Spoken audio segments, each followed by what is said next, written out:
What is happening, everyone? Thanks for stopping in today. Brian's Random Thoughts.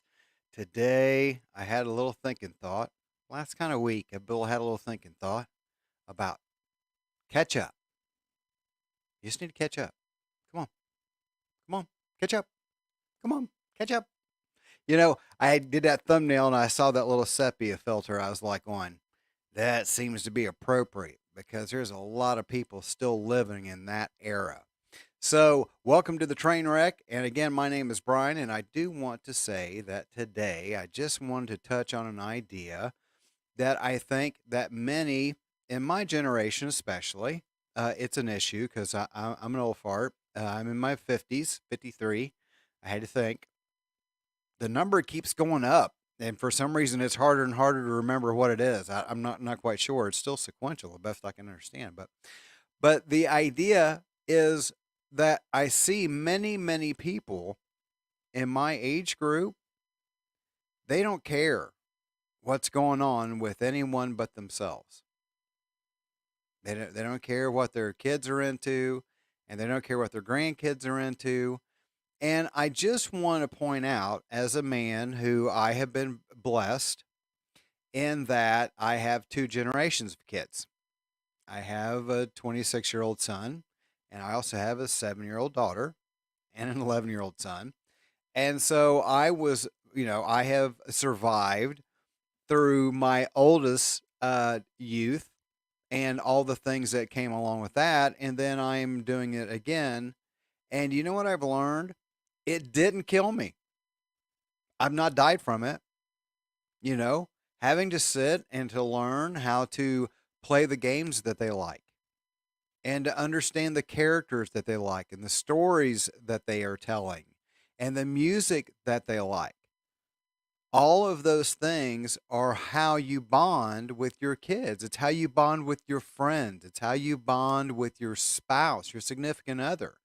How many of us have someone in our life that they have a section of their life, a huge section of their life, a hobby, whatever, that we know absolutely nothing about because it doesn't interest us? Well, so does that matter? Does it matter that we're not interested in it if someone we love is interested in it? Are we really showing concern or really being the friend or family member that we try to let everyone else believe that we actually are? But we just can't be bothered to watch this kind of stuff. We can't be bothered to understand what people are actually into. Why is that? Well, I I I'm I've been thinking about it, and I think it's because we're selfish. I think it's because the reason why we don't want to know anything about these things is because we just can't be bothered. We can't be bothered to learn something new because it just doesn't push any buttons for us. But you know what I noticed? And this is an odd thing.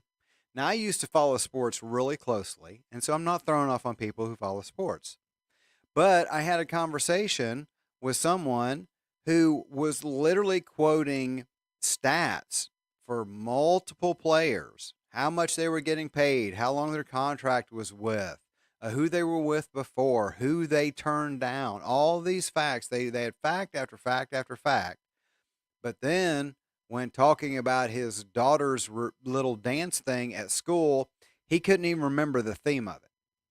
I'm like, it's your daughter's first dance. You don't remember oh, they sent stuff home on it. I mean, I was shocked.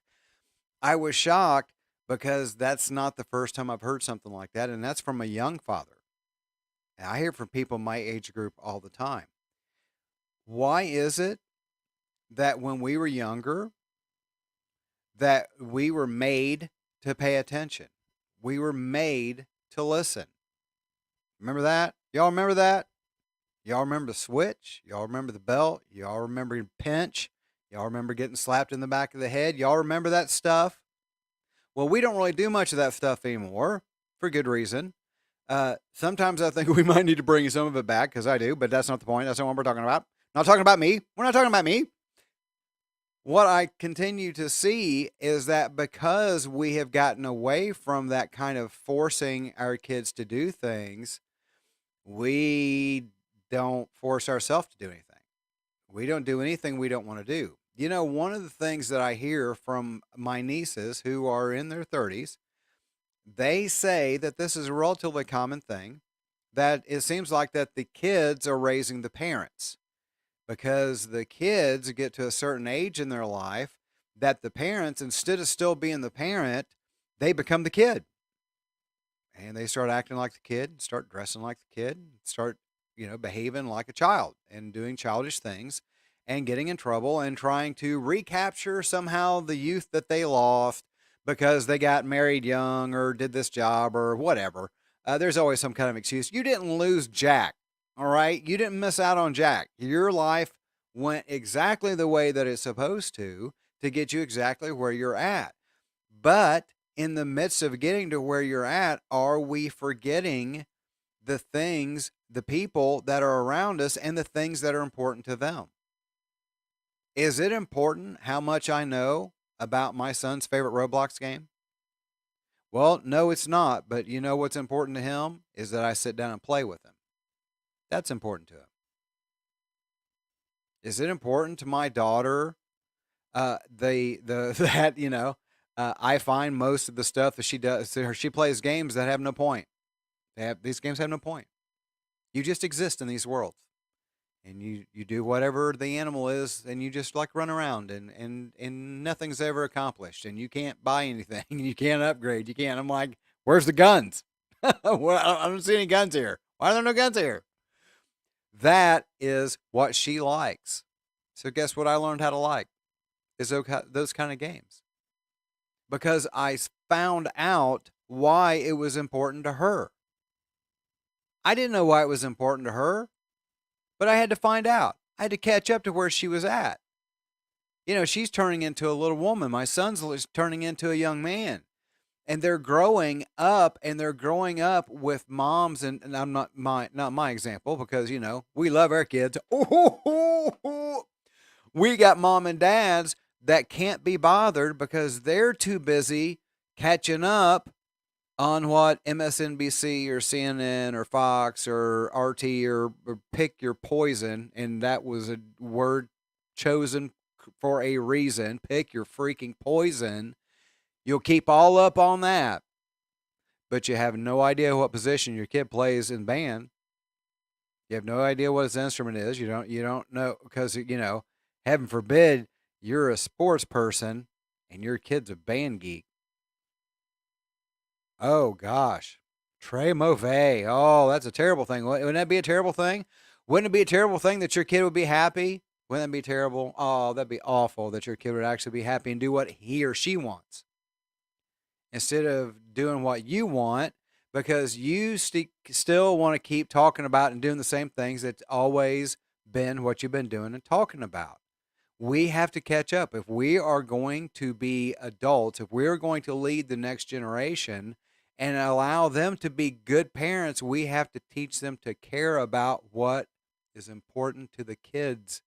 And we teach that to our children by finding out what's important to our kids. They repeat what happens to them, good or bad. You understand? Good or bad.